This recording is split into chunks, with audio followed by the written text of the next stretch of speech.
இப்போ இந்த பட்ஜெட் 3.5 கோடி ரூபாய்க்கு துஷ்யந்தும் துஷ்யந்தோடைய மனைவி அபிராமியும் இருக்காங்க இல்லையா, ஈசன் சினிமா சார்பாக பல இடங்கள்ல வந்து ஃபைனான்ஸ் வாங்குறாங்க. அதாவது வந்து பங்கஜ் மேத்தான் ஒரு ஃபைனான்சியர், அவர்கிட்ட நெகட்டிவ் ஃபைனான்ஸ் போடுறாங்க. நெகட்டிவ் ஃபைனான்ஸ்னா என்னன்னா, இப்போ வந்து அந்த ப்ரொடியூசர் வந்து இந்த ஃபைனான்சியரை அப்ரோச் பண்ணி, சார் நாங்கள் இந்த மாதிரி வந்து ஜெகஜால கில்லாடின்னு ஒரு படம் எடுக்க போகிறோம், இந்த படத்துக்கு எங்களுக்கு நெகட்டிவ் ஃபைனான்ஸ் வேணும், இந்த நெகட்டிவ் ஃபைனான்ஸ் கொடுங்க அப்படின்னு கேட்கும்போது அந்த ஃபைனான்சியர் வந்து ஓகே நான் தரேன் அப்படின்னு ஒத்துக்குவார் ப்ராஜெக்டோட வேல்யூவை பார்த்து. இந்த இடத்துல பார்த்தீங்கன்னா சிவாஜியோடைய பாரம்பரியம், ராம்குமாரோடைய மகன், இந்த மாதிரி சில தொடர்ந்து பல விஷயங்கள் இருக்கிறதுனால அதை முன்னிட்டு அவங்க வந்து ஃபைனான்சியர்ஸ் வந்து பணம் கொடுக்கறதுக்கு ரெடியாக இருக்காங்க. இப்போ யாருக்குமே வருமானம் இல்லைன்னும் போது கடன் வாங்குறாங்க. கடன் கடன் கடன், கடனுக்கு வட்டி, வட்டிக்கு கடன், கடனுக்கு வட்டி, வட்டிக்கு கடன், இப்படி கடன்கள் வந்து பெருகிட்டே போகுது. இந்த மாதிரியான சூழ்நிலையில் இப்போ ஏற்கனவே நிறைய கடன் இருக்கு. யாருக்கு? ராம்குமாருக்கு, சிவாஜியோட மூத்த மகனுக்கு.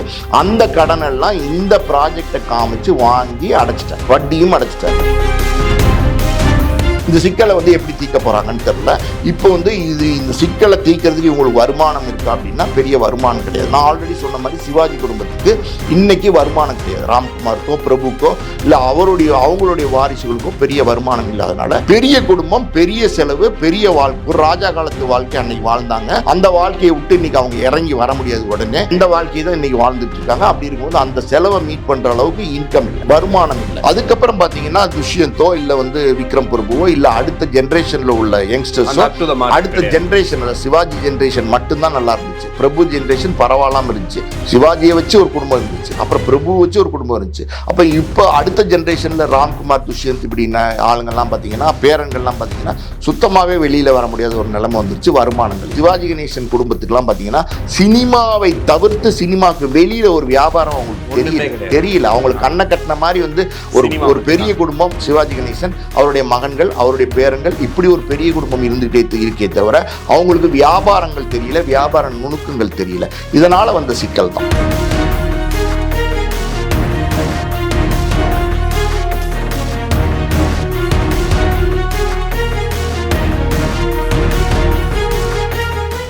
Agayam Tamil has the highest viewership in India, USA, UK, Dubai, UAE, Saudi, Malaysia, Singapore, Norway, Sweden, Switzerland and Denmark.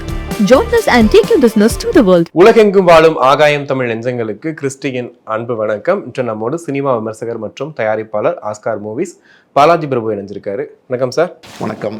எப்படி இருக்கீங்க? நல்லா இருக்கேன் சார். இப்போ நடிகர் திலகம் சிவாஜி அவர்கள், அவரை பத்தி தமிழ் சினிமாவில் சொல்ல முடியாத வார்த்தையில அவ்வளோ புகழ்பெற்ற ஒரு நடிகர். இன்னைக்கு வந்து ஹாலிவுட்ல கூட அவரை பார்த்து தான் சில பேர்கள் பண்றாங்கன்ற அளவுக்கு அவரை பத்தி அவ்வளோ பேசுறோம். அவருடைய அன்னை இல்லம் டி நகர்ல இருக்கு. இப்போ தமிழ் சினிமாவில் இருக்கக்கூடிய பல நடிகர்கள் வந்து அன்னை இல்லம் அப்படின்னா அதுக்கு பேருக்கு ஏற்ற மாதிரி அதுதான் எங்கள் அன்னை இல்லம் அப்படின்ற அளவுக்கு சொல்லிட்டு இருக்காங்க. சில குடும்ப பிரச்சனைகள், சில இடங்களில் கடன் வாங்கினதுக்காக அந்த வீடு ஜப்தி அப்படின்னு சொல்லும் போது ஒரு பெரிய அதிர்ச்சி. சிவாஜி ரசிகர்களை தாண்டி இன்னைக்கு தமிழ் ரசிகர்கள் எல்லாருக்குமே வந்துட்டு ஒரு பெரிய அதிர்ச்சியா இருக்கு. என்ன காரணம் சார்? வீடு ஜப்திக்கு போற அளவுக்கு என்ன பிரச்சனை? சிவாஜியோட மூத்த மகன் ராம்குமார், அவருடைய பையன் துஷ்யந்த், துஷ்யந்தோடைய மனைவி அபிராமி. துஷ்யந்தும் துஷ்யந்தோட மனைவி அபிராமியும் ஈசன் சினிமாஸ்ன்னு ஒரு தயாரிப்பு நிறுவனம் வச்சிருக்காங்க. அந்த தயாரிப்பு நிறுவனம் சார்பா வந்து ஜெகஜால கில்லாடின்னு ஒரு படத்தை தயாரிக்கிறாங்க. இது வந்து சில வருடங்களுக்கு முன்னாடியே தயாரிச்சிட்டாங்க.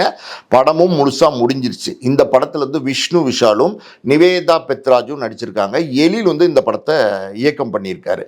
இப்போ இந்த படத்துல என்ன பிரச்சனை அப்படின்னா, இந்த படத்துக்கு பட்ஜெட்டே வந்து 3.5 கோடி ரூபாய் தான். இந்த படம் வந்து இப்ப எடுக்கப்பட்ட படம் கிடையாது, சில ஆண்டுகளுக்கு முன்னால் எடுத்து முடிக்கப்பட்ட படம். அன்றைய நிலைமையில் விஷ்ணு விஷாலுக்கு 3.5 கோடி ரூபாயில ஒரு பட்ஜெட்ல ஒரு படம் எடுக்கிறாங்கன்னா பெரிய விஷயம். ஓகேவா? இப்போ இந்த பட்ஜெட் 3.5 கோடி ரூபாய்க்கு துஷ்யந்தும் துஷ்யந்தோடைய மனைவி அபிராமியும் இருக்காங்க இல்லையா, ஈசன் சினிமா சார்பாக பல இடங்களில் வந்து ஃபைனான்ஸ் வாங்குறாங்க. அதாவது வந்து பங்கஜ் மேத்தான் ஒரு ஃபைனான்சியர், அவர்கிட்ட நெகட்டிவ் ஃபைனான்ஸ் போடுறாங்க. நெகட்டிவ் ஃபைனான்ஸ்னா என்னன்னா, இப்போ வந்து அந்த ப்ரொடியூசர் வந்து இந்த ஃபைனான்சியரை அப்ரோச் பண்ணி, சார் நாங்கள் இந்த மாதிரி வந்து ஜெகஜால கில்லாடின்னு ஒரு படம் எடுக்க போகிறோம், இந்த படத்துக்கு எங்களுக்கு நெகட்டிவ் ஃபைனான்ஸ் வேணும், இந்த நெகட்டிவ் ஃபைனான்ஸ் கொடுங்க அப்படின்னு கேட்கும்போது அந்த ஃபைனான்சியர் வந்து ஓகே நான் தரேன் அப்படின்னு ஒத்துக்குவார் ப்ராஜெக்டோட வேல்யூவை பார்த்து. இந்த இடத்துல பார்த்தீங்கன்னா சிவாஜியோடைய பாரம்பரியம், ராம்குமாரோடைய மகன், இந்த மாதிரி சில தொடர்ந்து பல விஷயங்கள் இருக்கிறதுனால அதை முன்னிட்டு அவங்க வந்து ஃபைனான்சர்ஸ் வந்து பணம் கொடுக்கறதுக்கு ரெடியாக இருக்காங்க. இந்த ப்ராஜெக்ட்டும் விஷ்ணு விஷாலுக்கு ஒரு மார்க்கெட் இருக்கு, பரவாயில்ல சேல் ஆயிரும் அப்படின்னு ஃபைனான்ஸ் கொடுக்குறாங்க. இந்த ஃபைனான்சர் என்ன பண்ணுவாங்கன்னா, நான் வந்து ஃபைனான்ஸ் கொடுக்குறேன் அப்படின்னு சொல்லி ஒரு லெட்டர் எழுதி லேபுக்கு கொடுத்துடுவாங்க ப்ரொடியூசர் மூலமாக. ப்ரொடியூசர் அந்த லெட்டரை கொண்டு போய் லேபில் கொடுப்பாரு. என்ன சொல்லி கொடுப்பாருன்னா, சார் வந்து இந்த மாதிரி ஸோ பங்கஜ் மேத்தாங்கிற ஃபைனான்சர்கிட்ட வந்து நான் இந்த படத்துக்கு நெகட்டிவ் ஃபைனான்ஸ் வாங்கியிருக்கேன் அப்படின்னு சொல்லி கொடுப்பாங்க. அந்த லெட்டரை லேப் அக்செப்ட் பண்ணிட்டு அந்த லேப் வந்து ஒரு லெட்டர் வந்து ஃபைனான்சர் கொடுப்பாங்க. அந்த லெட்டரையும் ப்ரொடியூசர்கிட்ட தான் கொடுப்பாங்க. அந்த லெட்டர் வந்து ப்ரொடியூசர் கொண்டு போய் மறுபடியும் ஃபைனான்சர்கிட்ட கொடுக்கும். அந்த லெட்டரில் என்ன இருக்கணும்னா, லேப் வந்து இதை வந்து ஊர்ஜிதப்படுத்துது, அதாவது வந்து அக்செப்ட் பண்ணுது. நீங்கள் ஃபைனான்ஸ் கொடுத்து நீங்கள் இந்த படமுடைய நோ டியூ சர்டிஃபிகேட் கொடுத்ததுக்கப்புறம் தான் நாங்கள் அந்த லெட்டர், அதாவது ஃபைனான்சியர் கடைசியில் வந்து தயாரிப்பாளர் வட்டியோட பணத்தை கொடுத்துறாரு பார்த்தீங்களா, வாங்கின பணத்தை அதெல்லாம் கொடுத்ததுக்கப்புறம் தான் அந்த லெட்டர் வந்து ஃபைனான்சியர் கொடுப்பார் நோ டியூஸ்னு. அந்த லெட்டரை வாங்கிட்டு லேப் வந்து மறுபடியும் எந்த விதமான கடன் பாக்கியும் இல்லைன்னு ஒரு லெட்டர் வந்து தயாரிப்பாளர் கொடுப்பாங்க. அப்போ தான் படம் ரிலீஸ் ஆகும். இது சினிமா ட்ரேடு. இப்படி வந்து ஃபைனான்ஸ் வந்து நெகட்டிவ் ஃபைனான்ஸ் வந்து பங்கஜ் மேத்தான் ஒரு தயாரிப்பாளர் கொடுத்துருக்காரு. அவரும் பார்த்தீங்கன்னா இதே மாதிரி ஜப்தி ஆர்டர் வாங்கி வச்சிருக்காரு. அவர் 4-5 மாதத்துக்கு முன்னாடியே வாங்கி வச்சிருக்காரு. இன்னொரு விஷயம், அதாவது வந்து ரெட் கார்பரேட் ரமேஷ்னு ஒரு ஃபைனான்சர் இருக்காரு. அந்த ஃபைனான்சர் பார்த்தீங்கன்னா அவரும் வந்து இதுக்கு முன்னாடி மீன் குளமும் மண்பானையும்னு ஒரு படம் எடுக்கிறாங்க. இதே நிறுவனம் எடுக்கிறாங்க. துஷ்யந்தும் அவருடைய மனைவி அபிராமி தயாரிக்கிறாங்க. அந்த படத்துக்கு வந்து 3 கோடி ரூபா கொடுத்துருக்காரு. அந்த படத்துலையும் நஷ்டம். அந்த படத்தில் உள்ள இந்த 3 கோடி ரூபா பாக்கிய ரெட் கார்பரேட் ரமேஷ்க்கு வந்து அவங்க திருப்பி கொடுக்கல. அதே பேலன்ஸ் அப்படியே நிலுவையில் இருக்குது. அப்போ அவங்க சொல்கிறாங்க, அடுத்து நாங்கள் ஒரு படம் எடுக்கிறோம், அதாவது வந்து இந்த ஜெகஜால கில்லாடி, இந்த படத்தில் வந்து நம்ம கடன் அடைச்சிக்கலாம், நீங்கள் வந்து இதுக்கு மேற்கொண்டு ஒரு 1 கோடி ரூபா கொடுங்க அப்படின்னு கேட்குறாங்க. அதை நம்பி அவரும் ஒரு 1 கோடி ரூபா கொடுக்குறாரு. இப்போ மொத்தம் ரெட் கார்பரேஷன் ரமேஷ்ங்கிறவர் 4 கோடி ரூபா கொடுத்துருக்காரு. 3 கோடி ரூபா பழைய படத்துக்கு, இப்போ ஒரு 1 கோடி ரூபா, மொத்தம் 4 கோடி ரூபா கொடுத்துருக்காரு. அவரும் இப்படி ஒரு ஆர்டர் வாங்கி வச்சிருக்காரு. இது இல்லாமல் வந்து ஜஸ்வந்த் பண்டாரின்னு ஒரு பெரிய ஃபைனான்சர் இருக்கார் சினிமாவில், எல்லாருக்கும் தெரியும்.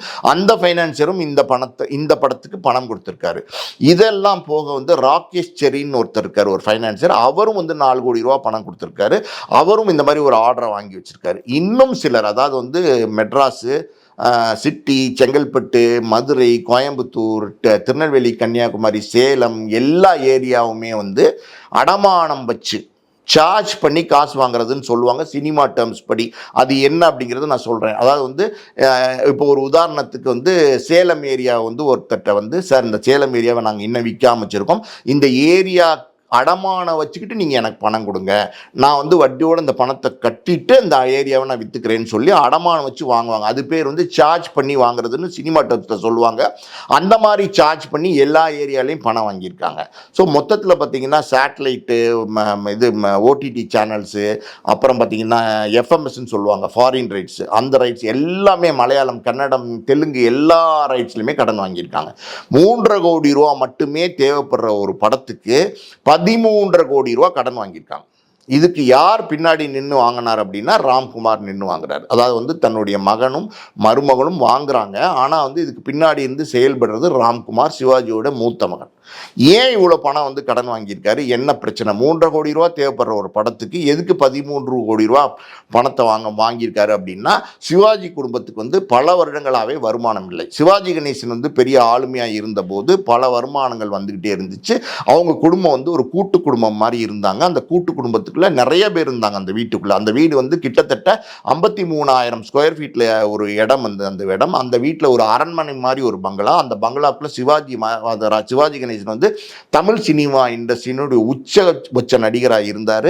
அதாவது வந்து நடிகர் திலகம்னு கொண்டாடப்பட்ட ஒரு நடிகர். இன்னைக்கு அவர் மறைஞ்சதுக்கு அப்புறம் கூட சிவாஜி கணேசனுடைய புகழ் இன்னைக்கும் நிலைச்சிருக்கு.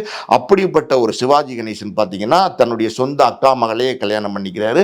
குடும்பத்துக்குள்ளேயே நிறைய சம்பந்தங்கள் பண்ணிக்கிறாரு. இந்த உறவெல்லாம் விட்டு போயிடக்கூடாது அப்படிங்கிறதுனால பல உறவுகள், அதாவது திருமணங்கள்லாம் பார்த்தீங்கன்னா ஒன்றுக்குள்ள கொடுத்து எடுக்கிறாரு. இப்போ வந்து சிவாஜிக்கு 2 மகள்கள் இருக்காங்க, சாந்தி, தேன்மொழின்னு 2 மகள் இருக்காங்க. இந்த 2 மகள்கள் கூட பார்த்தீங்கன்னா ஒரு அண்ணன் தம்பி தான் எடுக்கிறார். ஒருத்தர் வந்து டாக்டர், ஒருத்தர் வந்து இன்ஜினியர். அதனால் வந்து இந்த உறவுகள் வந்து தொடரணும், பேணி காக்கணும் அப்படின்னு சொல்லி அண்ணன் தம்பிக்கு தான் இந்த மகள் 2 பேருமே கொடுக்குறாரு.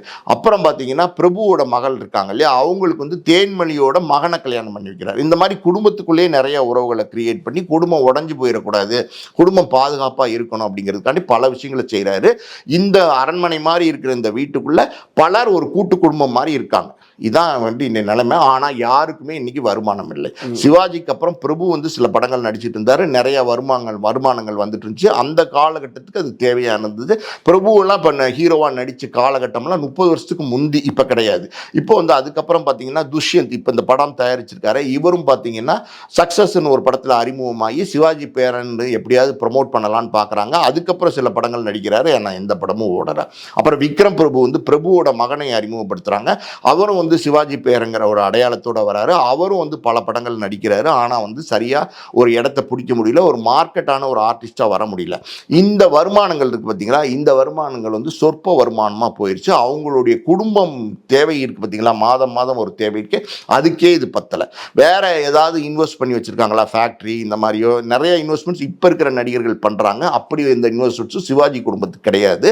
இன்னொரு முக்கியமான விஷயம் பார்த்தீங்கன்னா, இப்போ இருக்கிற நடிகர்கள் எல்லாம் 150 கோடி 200 கோடி 350 கோடி 450 கோடி 80 கோடி 90 கோடி எல்லாம் சம்பளம் வாங்குறாங்க. ஆனால் சிவாஜி கணேசன் ஐயாலாம் அந்த காலத்தில் பார்த்தீங்கன்னா அதிகபட்சம் 1.5 லட்சம் 1 லட்சம் 2 லட்சம் இப்படி தான் சம்பளம் வாங்கிட்டு இருந்தார்.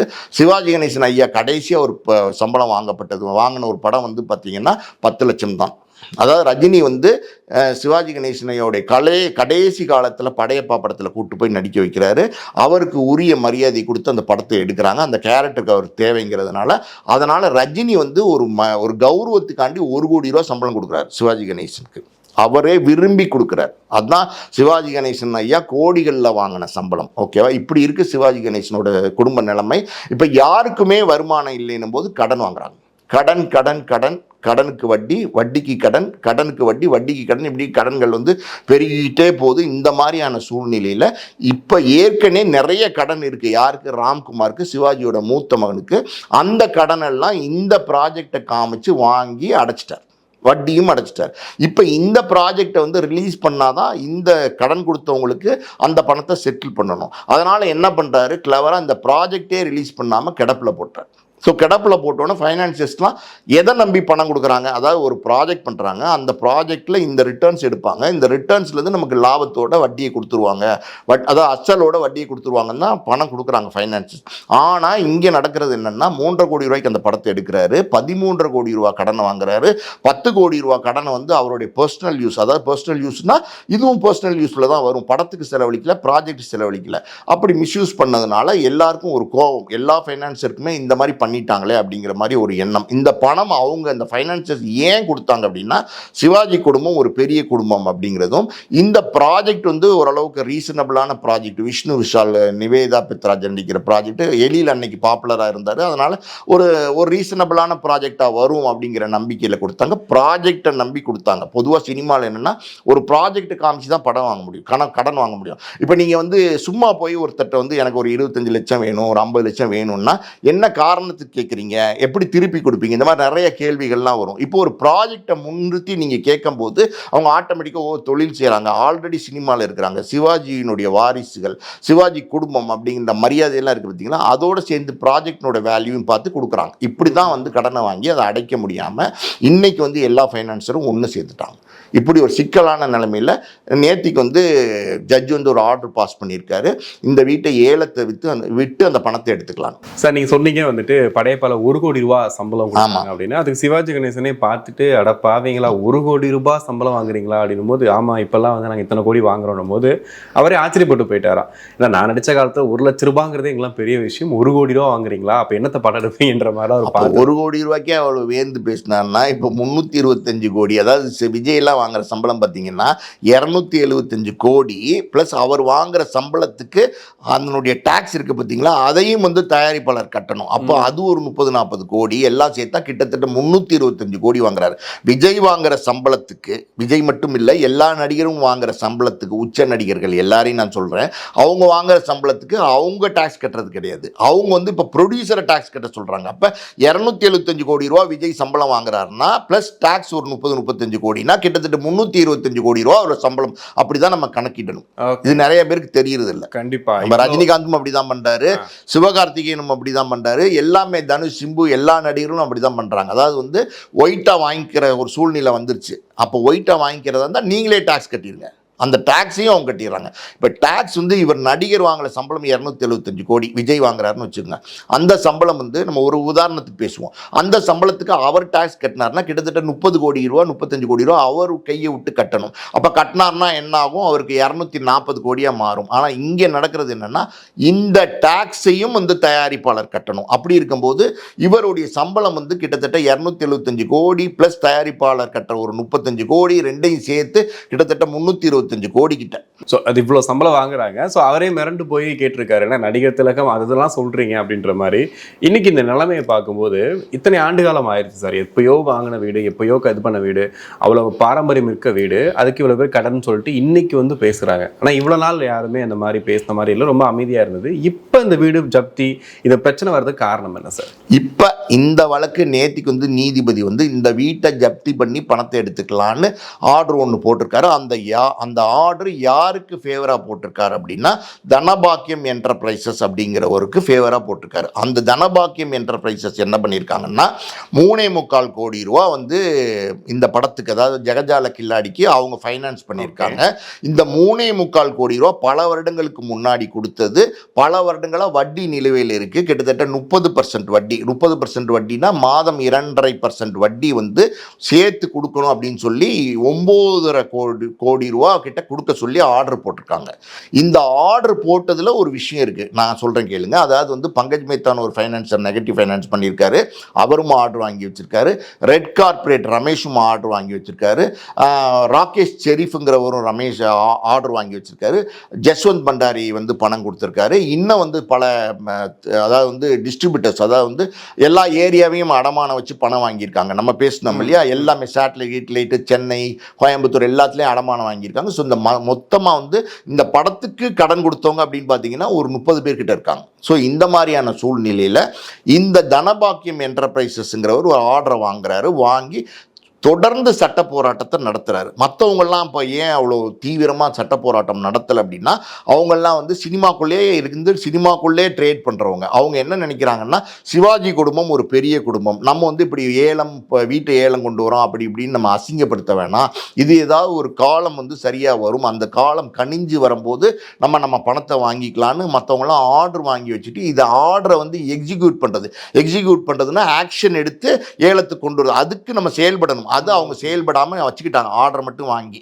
இப்போ இவர், அதாவது வந்து தனபாக்கியம் என்டர்பிரைசஸ்ங்கிறவர் என்ன பண்ணுறாருன்னா, எதை பற்றியும் கவலைப்படலை. அவர் தொடர்ந்து சட்ட போராட்டம் நடத்தி என்னுடைய பணம் எனக்கு வட்டியோட வேணும், அதாவது 3.25 கோடி ரூபா கொடுத்தது அசல் ப்ளஸ் வட்டியோட சேர்த்து 9.5 கோடி ரூபாய் கொடுக்க சொல்லியிருக்காங்க கோர்ட்டு. இங்கே என்ன நடக்குதுன்னா, கோர்ட்டில் வந்து ஒரு வழக்கு நடக்குது இல்லையா, அதாவது தனபாக்கியம் என்டர்பிரைசஸ்க்கும் சிவாஜியோடைய பேரன், அதாவது வந்து துஷ்யந்த் அவருடைய மனைவி அபிராமிக்கும் கோர்ட்டில் ஒரு வழக்கு நடக்குது. இந்த வழக்கு பொறுத்த வரைக்கும் பல வருடங்களாக நடந்துகிட்டு இருக்கும்போது ஒரு ஸ்டேஜில் வந்து நீதிபதி என்ன சொல்றாருன்னா, 2 பேரையும் கூப்பிட்டு, சார் வந்து நான் ஒரு ஆர்பிட்ரேஷன் அரேஞ்ச் பண்றேன், அதாவது வந்து நீங்க உட்காந்து பேசி இதை தீர்த்துக்கோங்க இந்த வழக்கை, இது வந்து ஒரு பெரிய குடும்பத்து வழக்கா இருக்கு, இதை வந்து நம்ம ஜப்தின்னு கொண்டு போய் அசிங்கப்படுத்த வேணாம், அதனால நீங்க 2 பேரும் உட்காந்து பேசி ஒரு உடன்பாடுக்கு வரீங்களா அப்படின்னு கேட்கிறாரு. சரி நாங்க வரோம் அப்படின்னு சொல்லிட்டு யார் வழக்கு தொடுத்தவர், அதாவது வந்து தனபாக்கியம் என்டர்பிரைசஸும் ஒத்துக்கிறாரு, ராம்குமாரோடைய மகன் துஷ்யந்தும் அபிராமியும் ஒத்துக்கிறாங்க.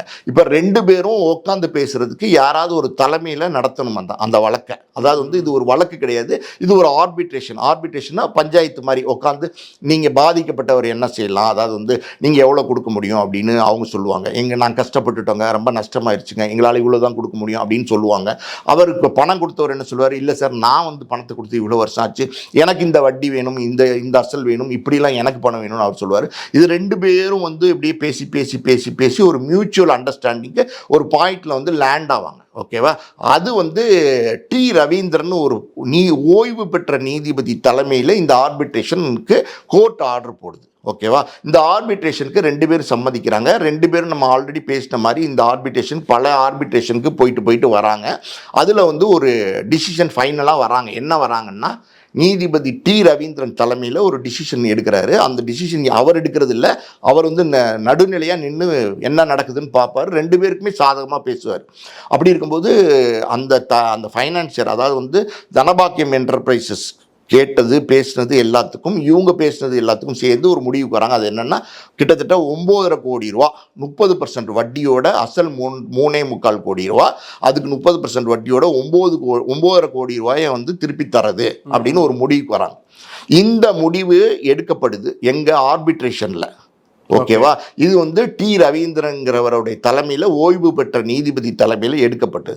இந்த முடிவு இருக்கு பார்த்தீங்களா, இது வந்து கிட்டத்தட்ட அந்த மெயின் கோர்ட்டில் நடக்குது இல்லையா, அந்த கோர்ட்டு தான் இந்த ஆர்பிட்ரேஷனுக்கே அரேஞ்ச் பண்ணுது. அப்போ இந்த முடிவை கொண்டு போய் கோர்ட்டில் சொல்லணும். ஓகேவா? இந்த முடிவை போய் கோர்ட்டில் சொல்லும் போது கோர்ட்டு வந்து இந்த பணத்துக்கு பொறுப்பேற்றுக்கிற மாதிரி அர்த்தம். அதாவது வந்து இந்த ஆர்பிட்ரேஷனை அரேஞ்ச் பண்ணது இந்த மெயின் கோர்ட்டு, சென்னை ஹைகோர்ட்டு. இந்த ஹைகோர்ட்டு இந்த ஆர்பிட்ரேஷனை அரேஞ்ச் பண்ணுது. இந்த ஆர்பிட்ரேஷனில் ஒரு டிசிஷன், ஃபைனல் டிசிஷனுக்கு வராங்கல்ல, அந்த டிசிஷன் வந்து கோர்ட்டில் சொல்லி அவங்க கட்டிடுறாங்கன்னு சொல்கிறாங்க ராம்குமார் குடும்பம். அப்படி இருக்கும்போது அவங்க கட்டவே வரல. இப்போ வந்து அவங்க சம்மன் அனுப்புகிறாங்க, வாய்தா சம்மதம்னா வாய்தா அனுப்புகிறாங்க, 4-5 வாய்தாக்கு இவங்க தொடர்ந்து போகவே இல்லைன்னும் போது இது என்ன ஆகுதுன்னா கண்டெம்ப்ட் ஆஃப் த கோர்ட். அதாவது வந்து கோர்ட்டை அவமதிக்கிற ஒரு விஷயமா, நீதிமன்றத்தை அவமதிக்கிற ஒரு விஷயமா இது எடுத்துக்கொள்ளப்படுகிறது.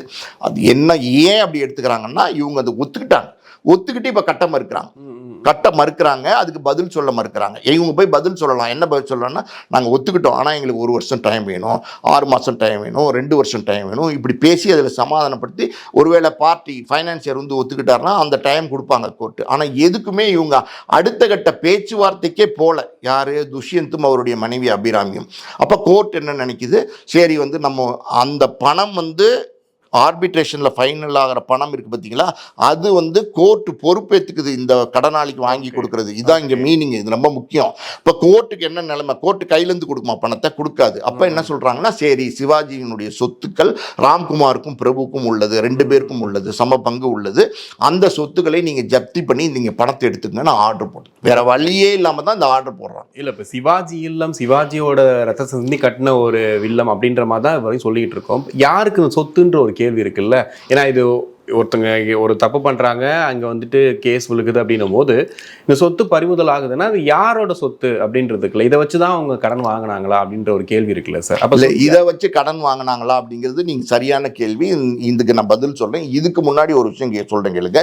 யாரு இந்த சொத்துக்கு உரிமையாளர் அப்படின்னா, சிவாஜி கணேசன் ஐயாவும் கமலாமாவுக்கும் சேர்ந்த சொத்தா இருந்திருக்கலாம். ஆனா அவர்களுடைய மறைவு இன்னைக்கு 2 பேருமே ஐயா, சிவாஜி கணேசன் ஐயாவும் இல்லை, கமலாமாவும் இல்லை. அவங்க இல்லைங்கிற போது அதனுடைய, அதாவது வாரிசுகள், ஆண் வாரிசுகள் வந்து ஒன்னு ராம்குமார் மூத்த மகன், இன்னொன்னு பிரபு இளைய மகன். இவங்க 2 பேருக்கு தான் வரும். இவங்க தான் லீகல் ஹையர்ஸ் சொல்லுவாங்க. ஸோ இந்த இடத்துல இன்னொரு பஞ்சாயத்தும் ஓடிட்டு இருக்கு. அது என்ன பஞ்சாயத்துன்னா, சிவாஜி கணேசன் 2 மகள்களும் இருக்கிறாங்க. ஒருத்தவங்க வந்து தேன்மொழி, இன்னொருத்தவங்க சாந்தி. இப்ப தேன்மொழி, சாந்தி இவங்க 2 பேரும் ஒரு வழக்கு தொடுத்திருக்கிறாங்க. அது தனி வழக்கு, அதுவும் கோர்ட்ல நடந்துகிட்டு இருக்கு, சென்னை ஹைகோர்ட்ல. அந்த வழக்கினுடைய சாராம்சம் என்ன அப்படின்னா, இந்த வீட்டுல எங்களுக்கும் பங்கு இருக்கு, நாங்களும் சிவாஜியோட வாரிசு தான். இவங்க ஆண் வாரிசு, அவங்க பெண் வாரிசு. இப்போ வந்து சட்டம் என்ன சொல்லுது, ஆண் பெண் எல்லாம் கிடையாது, சமம்ங்குது சொத்தை பொறுத்த வரைக்கும். அப்படி இருக்கும்போது எங்களுக்கும் பங்கு இருக்கு, எங்களுக்கும் இந்த வீட்டில் வந்து உரிமை இருக்கு, எங்களுக்கும் இந்த வீட்டை வித்தாலோ இல்லை இந்த வீட்டினுடைய சொத்துக்களுடைய உரிமை எங்களுக்கும் இருக்குன்னு ஒரு வழக்கு போயிட்டு இருக்கு. அது நிலுவையில் இருக்கு. ஓகேவா?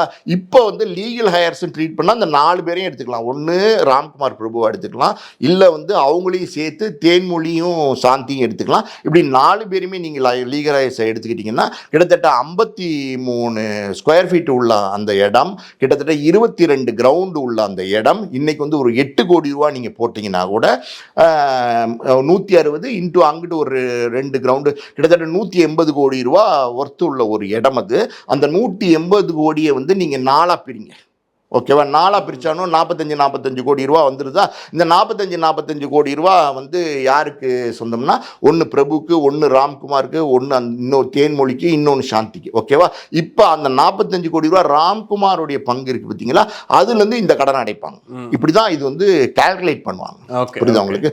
இப்போ ஆல்ரெடி இந்த வீட்டை வந்து ஏலமிட்ட சொல்லி கோர்ட் ஆர்டர் போட்டிருக்கு. யாருக்கு? தனபாக்கியம் என்டர்பிரைசஸ்க்கு போட்டிருக்கு. இப்போ இருக்கிற சூழ்நிலையில் வந்து சப் ரெஜிஸ்ட்ராருக்கும் இந்த தகவல் உத்தரவில் வந்து கோர்ட் ஆர்டர் அனுப்பிச்சிட்டாங்க. அதாவது வந்து இந்த வீட்டில் வில்லங்கம் இருக்கு, இந்த வீடை இனிமே இவங்க வந்து சுயமாக விற்க முடியாது.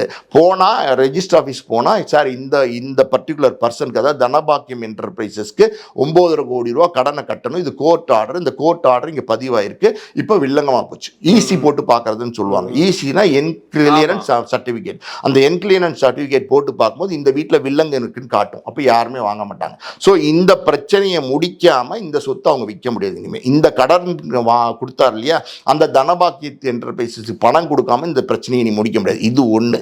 ரெண்டாவது, ஆல்ரெடி ஆர்டர் வாங்கி வச்சிருந்தாங்க பார்த்தீங்களா, அவங்க வந்து சிவாஜி குடும்பத்தை எதுக்கு அசிங்கப்படுத்தணும், வேண்டாம் அப்படின்னு வெயிட் பண்ணிட்டு இருந்தாங்கல்ல, இப்போ ஆல்ரெடி அசிங்கப்படுத்திட்டாங்க, இது வந்து சந்தைக்கு வந்துருச்சு இந்த மேட்டர் அப்படின்னோன்னா அவங்களும் இதோட இணைஞ்சிருவாங்க. கிட்டத்தட்ட ஆர்டர் வாங்கி வச்சுருக்கவங்க 4-5 பேர்.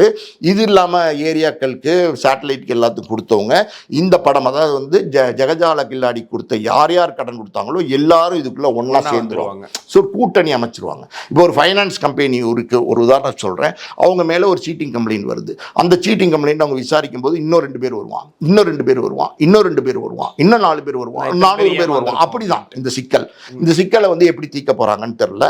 இப்போ வந்து இந்த சிக்கலை தீர்க்கிறது இவங்களுக்கு வருமானம் இருக்கா அப்படின்னா பெரிய வருமானம் கிடையாது. நான் ஆல்ரெடி சொன்ன மாதிரி சிவாஜி குடும்பத்துக்கு இன்னைக்கு வருமானம் கிடையாது. ராம்குமாருக்கோ பிரபுக்கோ இல்லை அவங்களுடைய வாரிசுகளுக்கோ பெரிய வருமானம் இல்லாதனால பெரிய குடும்பம், பெரிய செலவு, பெரிய வாழ்க்கை, ஒரு ராஜா காலத்து வாழ்க்கை அன்னைக்கு வாழ்ந்தாங்க. அந்த வாழ்க்கையை விட்டு இன்னைக்கு அவங்க இறங்கி வர முடியாது. உடனே அந்த வாழ்க்கையை தான் இன்னைக்கு வாழ்ந்துட்டு இருக்காங்க. அப்படி இருக்கும்போது அந்த செலவை மீட் பண்ற அளவுக்கு இன்கம் இல்லை, வருமானம் இல்லை. புரியுதா உங்களுக்கு? அப்போ இது எப்படி சால்வ் பண்ண போகிறாங்கன்றது ஒரு பிரச்சனை. இன்னொன்று பார்த்தீங்கன்னா டிஎல்எஃப்னு ஒரு நிறுவனம் பார்த்தீங்கன்னா சிவாஜி தோட்டம்னு ஒன்று இருந்துச்சு ராமாபுரத்தில்.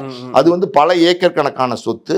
அதை வந்து சந்திரமுகி டயத்தில் வந்து அவங்க வந்து 18 கோடி ரூபா ஒரு சின்ன அமௌண்ட்டுக்கு விற்றுட்டாங்க. இன்னைக்கு பார்த்தீங்கன்னா அந்த சொத்தினுடைய மதிப்பு கிட்டத்தட்ட 1000 கோடி ரூபா. அந்த சொத்து அவங்க கையில் இருந்துச்சுன்னா பெரிய பலமாக இருந்திருக்கும். ஆனால் இதே மாதிரியான சிக்கல் பிரச்சனை, அதாவது வந்து அவங்களுக்கு வருமானம் இல்லாதனால இந்த வாழ்க்கையும் குறைச்சிக்க முடியல, வாழ்க்கை தரத்தையும் குறைச்சிக்க முடியல, வருமானமும் இல்லை. அப்போ என்ன செய்யறது? அப்போ இருக்கிற சொத்தை விற்று சாப்பிடும். அப்படிதான் டிஎல்எஃப்ங்கிற கம்பெனிக்கு 18 கோடி ரூபாய்க்கு பெரிய ஏக்கர் கணக்கான இடத்தை வித்துட்டாங்க. அது இன்னைக்கு 1000 கோடி ரூபாய்க்கு பெருமான ஒரு சொத்தா இருந்திருந்தால். இது இல்லாமல் சாந்தி தேட்டர் இருக்கு பார்த்தீங்களா, அது வந்து ஒரு பாரம்பரியமான தேட்டர். அது வந்து ஒரிஜினலாக அந்த ஓனர் வந்து சிவகங்கை ராஜாவோடது. அந்த ராஜா கிட்ட இருந்து சிவாஜி வாங்கினாரு. தன்னுடைய மகள் சாந்திங்கிற ஒரு பேரில் வந்து அந்த தேட்டரை பல வருஷங்கள் நடத்திட்டு இருந்தார். அந்த தேட்டர் பார்த்தீங்கன்னா மவுண்ட் ரோடில் ஒரு பெஞ்ச் மார்க் தேட்டராக இருந்துச்சு. அந்த தேட்டரில் பார்த்தீங்கன்னா சிவாஜி கணேசன் ஐயா நடித்த படங்கள் எத்தனை படங்களோ அதில் எழுதியிருக்கும். அவர் இயக்குநர்களை பற்றி எழுதியிருக்கும். அந்த தயாரித்த நிறுவனங்களை பற்றி எழுதியிருக்கும். ஆமாம், அடையாளம். அது இல்லாமல் அவர் வாங்கின பல ஷீல்டு, அவார்ட்ஸ் எல்லாம் அந்த தேட்டரில் வச்சுருப்பாங்க. அவர் பெரிய ஆள் உயரமாக நிற்கிற ஃபோட்டோஸ், இப்படி கம்பீரமாக நிற்கிற ஃபோட்டோ, இப்படி பல விஷயங்கள் இருந்துச்சு. அதாவது ஆடியன்ஸ் வந்து சிவாஜி தேட்டர் தான், சாந்தி தேட்டருக்கு படம் பார்க்க போகிறவங்க படத்தை விட இதை ரசித்து பார்ப்பாங்க. பல விஷயங்கள் அதுக்குள்ள சிவாஜி கணேசனை பற்றி இருக்கும். ஒரு அருங்காட்சியகம் மாதிரி இருக்கும் அந்த இடம். இப்போ அதெல்லாம் அழிச்சு அவங்க வந்து அக்ஷயாங்கிற ஒரு நிறுவனத்தோட பார்ட்னர்ஷிப் போட்டு 2 பேருக்கும் பாதி பங்கு, அதாவது கட்டி கொடுக்குறாங்கல்ல பில்டர்ஸ், அவங்களுக்கு பாதி, இவங்களுக்கு பாதி. அப்படி இருக்கும்போது இவங்களுக்கு ஒரு பாதி சொத்து வந்துச்சு இல்லையா, அந்த பாதி சொத்தையும் எல்லாத்தையுமே வித்துட்டாங்க. ஸோ இப்போ வந்து சாந்தி தேட்டரும் அவங்க கையில் இல்லை. சிவாஜி ஃபிலிம்ஸ்ன்னு சொல்லி ராயப்பேட்டாவில் வந்து ஒரு இடம் இருந்துச்சு, பெரிய ஆஃபீஸ். அது ஒரு 4 கிரவுண்ட் 5 கிரவுண்டு சொத்து. அது வந்து அந்த காலத்தில் பார்த்தீங்கன்னா சிவாஜி ஃபிலிம்ஸ்னு பரபரப்பாக பேசப்பட்ட ஒரு இடம். அந்த இடத்தையும் சமீபத்தில் 2-3 வருஷத்துக்கு முன்னாடி வித்துட்டாங்க. இப்போ இருக்கிற சொத்து எல்லாமே வித்துக்கிட்டே வராங்க. இப்போ அவங்ககிட்ட வேற என்ன சொத்துக்கள் இருக்குன்னு நமக்கு டீட்டெயில் தெரியாது. ஆனால் இது வந்து ஒரு எப்படி சொல்றது, ஒரு அன்னை இல்லம்னு போற்றப்படுற ஒரு இடம், 22 கிரவுண்ட் இடம், டி நகரில் சென்னையில் மெயினான ஒரு இடத்துல இருக்கிற ஒரு வீடு. எல்லாருக்கும் அடையாளம் சிவாஜி வீடுன்னு அடையாளமாக இத்தனை வருஷம் இருந்த வீடு இப்போ சிக்கல்ல வந்து நிக்குது. இதை வந்து அவங்க எப்படி சார்ட் அவுட் பண்ண போறாங்கிறது பெரிய கேள்விக்குறி. ஓகே, இப்போ நீங்க சொன்ன மாதிரி சாந்தி தேட்டரு, சிவாஜி ஃபிலிம்ஸ் இருக்கக்கூடிய அத்தனை சொத்துக்களையும் வித்துக்கிட்டே வராங்க அப்படின்னு சொல்றீங்க.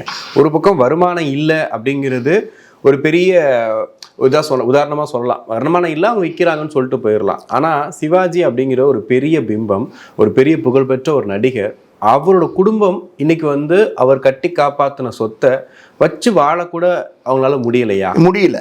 முடியலைங்கிறது தான் உண்மை. இத்தனை பேர் இருந்தும் முடியல. ஒரு ஜெனரேஷன் பெரிய லெவல்ல ஜெயிச்சிச்சு. எது சிவாஜி கணேசன் ஐயா இருந்த காலகட்டங்கள் பெரிய லெவல்ல ஜெயிச்சிச்சு. அவருடைய வருமானம் தான் அந்த குடும்பத்துக்கு மொத்த வருமானமா இருந்துச்சு. அவருடைய தம்பி சண்முகம்ங்கிறவர் தான் இந்த குடும்பத்தினுடைய எல்லா விஷயங்களையும் பார்த்துட்டு வந்தாரு. சிவாஜி கணேசன் ஐயாவோட டேட்ஸையும் பார்த்துட்டு வந்தார். புரியுதா உங்களுக்கு? ஒரு பெரிய குடும்பமே வந்து சிவாஜி கணேசன் ஐயாவை சார்ந்து இருந்துச்சு. எல்லாரையும் அவர் பாதுகாத்தாரு, சப்போர்ட் பண்ணாரு. நம்ம குடும்பம் ஒரு பெரிய குடும்பமா இருக்கு. அந்த குடும்பத்தை நம்ம பாரம்பரியமா காப்பாற்றணும்னு நினைச்சாரு. அந்த பில்டிங்கையும் காப்பாற்றணும்னு நினைச்சாரு. அவர் வாழ்ந்த காலமும் ஒரு காலத்துக்கு அப்புறம் முடிஞ்சிருச்சு. அதுக்கப்புறம் கமலாமாவும் மறைஞ்சிட்டாங்க. அதுக்கப்புறம் பிரபு ராம்குமார், தேன்மொழி சாந்தின்னு வரும்போது அவங்களுடைய காலகட்டத்தில் இதை வந்து யாராலையும் காப்பாற்ற குடும்ப சண்டையிலேயே குடும்ப சண்டை ஒரு பக்கம், அதாவது பங்காளி சண்டைகள்னு சொல்லுவாங்களா, அண்ணன் தம்பிக்குள்ள சண்டை, அக்கா தங்கச்சிக்குள்ள சண்டை, இது ஒரு பக்கம் பஞ்சாயத்து மாதிரி போயிட்டு இருக்கு. இதை இல்லாம வந்து வருமானம் பெரிய லெவல்ல இருக்கா சொன்னேன்ல சார் முதல்ல வந்து பெரிய வாழ்க்கை அது இன்னமும் ஒரு கூட்டு குடும்பம் மாதிரி இருக்கு. அதை பெரிதுபடுத்துக்கிறதுக்கு எதுவும் பண்ண முடியல. அடுத்த ஜெனரேஷன் பண்ண முடியல. அடுத்த சிவாஜிக்கு அடுத்த ஜெனரேஷன் யாருன்னா பிரபு தான். அவர் மட்டும்தான் ஒருத்தர் வந்து தலைச்செடுத்து வந்தாரு. அவரும் வந்து ஒரு பெரிய நடிகர்லாம் நம்ம சொல்ல முடியாது. ஆனா சிவாஜி கணேசனுடைய வாரிசுனும் போது அவருக்கு ஒரு மரியாதை இருந்துச்சு. அவர் நிறைய படங்கள், கமர்ஷியல் படங்கள்லாம் நடிச்சாரு. அவர் ஒரு சக்சஸ்ஃபுல் ஹீரோவா இருந்தார். அப்படி நம்ம பார்க்கலாம். அப்போ ஒரு வருமானங்கள் வந்துட்டு இருந்துச்சு. அந்த காலத்துல என்ன வந்திருக்கும்? 30 வருஷத்துக்கு முன்னாடி 40 லட்சம், 30 லட்சம், 20 லட்சம், 5 லட்சம், 10 லட்சம் இப்படி வந்திருக்கும். அது அப்பப்பவே செலவழிஞ்சு போயிருக்கும். ஓகேவா? அதுக்கப்புறம் பாத்தீங்கன்னா துஷ்யந்தோ இல்ல வந்து விக்ரம் பிரபுவோ இல்ல அடுத்த ஜெனரேஷன்ல உள்ள யங்ஸ்டர்ஸோ, அடுத்த ஜெனரேஷன் சிவாஜி ஜெனரேஷன் மட்டும்தான் நல்லா இருந்துச்சு. பிரபு ஜெனரேஷன் பரவாயில்லாம இருந்துச்சு. சிவாஜியை வச்சு ஒரு குடும்பம் இருந்துச்சு, அப்புறம் பிரபு வச்சு ஒரு குடும்பம் இருந்துச்சு. அப்ப இப்ப அடுத்த ஜெனரேஷன்ல ராம்குமார், துஷ்யந்த் இப்படி ஆளுங்கள்லாம் பாத்தீங்கன்னா, பேரன்கள்லாம் பாத்தீங்கன்னா சுத்தமாவே வெளியில வர முடியாத ஒரு நிலைமை வந்துருச்சு. வருமானங்கள் இல்லை. என்ன செய்யும் அந்த குடும்பம்? இன்னைக்கு இருக்கிற, அதாவது இன்னைக்கு இருக்கிற நடிகர்கள்லாம் பார்த்தீங்கன்னா பல பேர் வந்து பல விதமாக இன்வெஸ்ட் பண்ணுறாங்க. என்னென்னமோ இப்போ நயன்தாராலாம் பார்த்தீங்கன்னா சாய்வாலா, அது இது ஏதோ ஃபெமினைன் ஒரு இது என்னென்னமோ பண்ணிடுறாங்க இப்போ.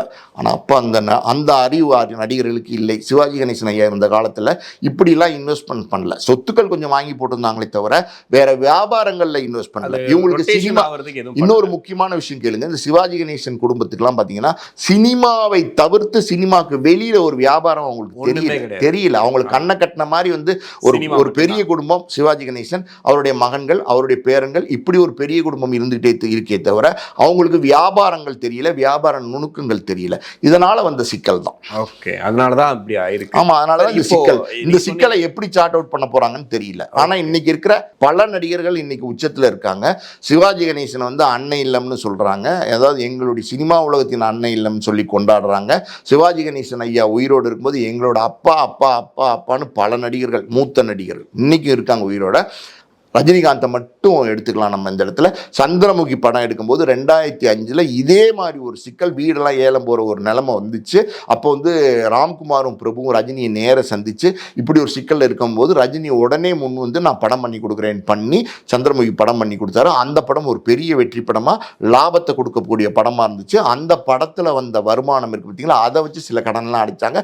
மறுபடியும் அதே தொடருது. 2005 எங்கே இருக்குது, 2025 20 வருஷம் அப்படியே உருண்டுகிட்டே இருக்குது வாழ்க்கை. இப்போ வந்து எது அடமானம் போகக்கூடாதோ ரஜினிகாந்த் வந்து ஹெல்ப் பண்ணுவார் அது தெரியாது சார். அதாவது ஒருத்தருக்கு ஒரு தடவை கை கொடுத்தாரு, அதுக்கப்புறம் மறுபடியும் கை கொடுப்பாரான்னு நம்ம சொல்ல முடியாது. அது நம்ம ரஜினிகாந்தினுடைய டிசிஷனை வந்து நம்ம எடுக்க முடியாது. அந்த கேள்வி நான் சொல்ல முடியாது. நான் ஒரே ஒரு விஷயம் சொல்றேன் கேளுங்க.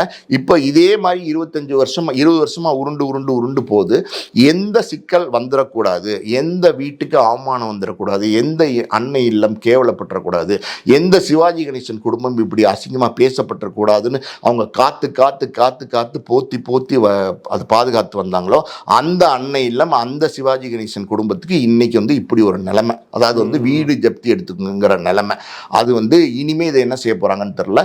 இப்ப இருக்கிற நடிகர்கள், பல நடிகர்கள், கமலஹாசனே எடுத்துங்களேன், அப்பா அப்பான்னு தான் சொல்கிறாரு. என்ன செய்கிறாருன்னு பார்ப்போம். நம்ம யாரையும் செய்யுங்கன்னு கட்டாயப்படுத்த முடியாது. ஆனால் இத்தனை பேர் இருக்காங்க இந்த சினிமா உலகத்தில். இது வந்து தூசி மாதிரி தொடச்சி போடுற ஒரு அமௌண்ட்டு தான். பல நடிகர்கள் இன்றைக்கி வாங்கக்கூடிய சம்பளங்கள்லாம் பார்த்தீங்கன்னா. ஆனால் அந்த நடிகர்கள் முன்னுக்கு வந்து இந்த குடும்பத்துக்கு ஹெல்ப் பண்ணுவாங்களான்னா அப்படி யார் இருக்காங்கன்னு தெரியல. ஒன்று. ரெண்டாவது பார்த்தீங்கன்னா அப்படி மனநிலை இப்போ எந்த நடிகர்களுக்கும் இல்லை. எல்லாருமே வந்து சுயநலமாக மாறிட்டாங்க. நன்றி, விசுவாசம் இதெல்லாம் சினிமாவுக்கு பொருந்தாத ஒரு வார்த்தையாக மாறிடுச்சு. ஏன் நான் இன்னொரு உதாரணமும் இங்கே சொல்கிறேன். இப்போ நடிகர் சங்கமே இருக்குது. பல வருடங்களாக பார்த்தீங்கன்னா அறக்கட்டடம் முடிஞ்சு அப்படியே நிற்கிது, சிமெண்ட் பூச முடியாமல் நிற்கிது. ஏன் எத்தனையோ நடிகர்கள் கோடிகளில் சம்பளம் வாங்குற நடிகர் ஏன் 325 கோடி 200 கோடி 150 கோடி 75 கோடி 80 கோடி 30 கோடி கொடுக்கணும்னு அவசியம் இல்லை. ஆனால் அவங்களுடைய உரிமை, அவங்களுடைய கட்டடம், அவங்களுடைய சங்கம் ஆளுக்கு கொஞ்சம் கொஞ்சம் போட்டு அந்த முடிக்கலாம் இல்லையா, முடிக்க மாட்டேங்கிறாங்க. ஒரு 40 கோடி தேவைப்படுது. இதெல்லாம் 40 கோடி ஒரு அமௌண்ட்டே கிடையாது நடிகர்களுக்கு. நான் சொல்கிறேன், இன்னைக்கு வாங்குற சம்பளத்துக்கு முடிக்கிறாங்களான்னா முடிக்கல. ஸோ இதெல்லாம் வந்து யார் முன்னுக்கு வருவாங்களான்னா பெரிய கேள்விக்குறி தான். கண்டிப்பாக சார், நிறைய விஷயங்கள் பேசணும், பொறுத்து வந்து பார்ப்போம். உங்களுக்கு நன்றி.